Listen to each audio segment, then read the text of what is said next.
رياضة المغامرات البحرية تواصل استقطاب فئات كثيرة من الشباب في الإمارات والخليج بصفة عامة، مستفيدة من الطقس المعتدل والبطولات العالمية التي تقام بشكل دوري، حيث يأتي أبطال العالم ليظهروا مهاراتهم وقدرتهم على التحكم في ألواح التزلج.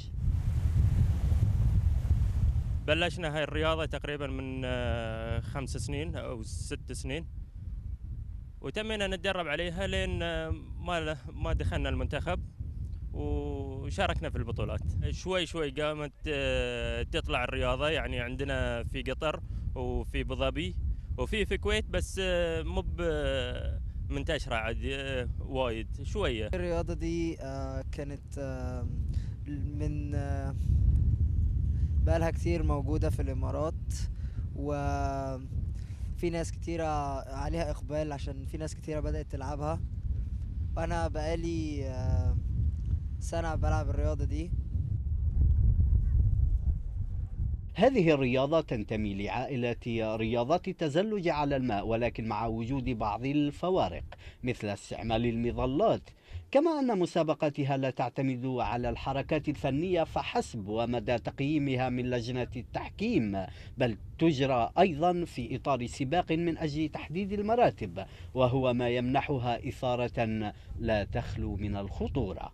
أنا بديت اللعبة هذه قبل 3 سنوات، واخترت هاللعبة لأن فيها أكشن أكثر، وعن بداية الألعاب السيلينج الباقية يعني فيها متعة أكثر.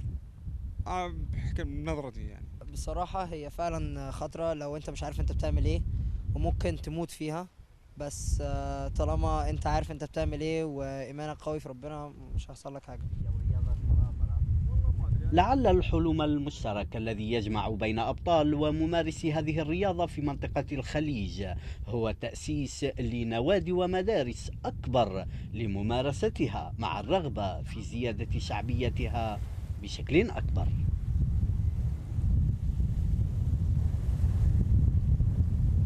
في وقت تعيش فيه أغلب عواصم العالم موجة من البرد القارس، يأتي هواة الرياضات البحرية هنا في أبو ظبي للتمتع بدفء الجو، ولعل دفء الجو هو أحد العوامل التي ساهمت في انتشار رياضات المغامرات البحرية مثل رياضة الكيت سيرفين، التي تحصي عددا لا بأس به من الأبطال الذين يصل مستوى بعضهم إلى المستوى العالمي الأول. من كورنيش أبو ظبي لبرنامج اليوم على الحرة، محمود علاق.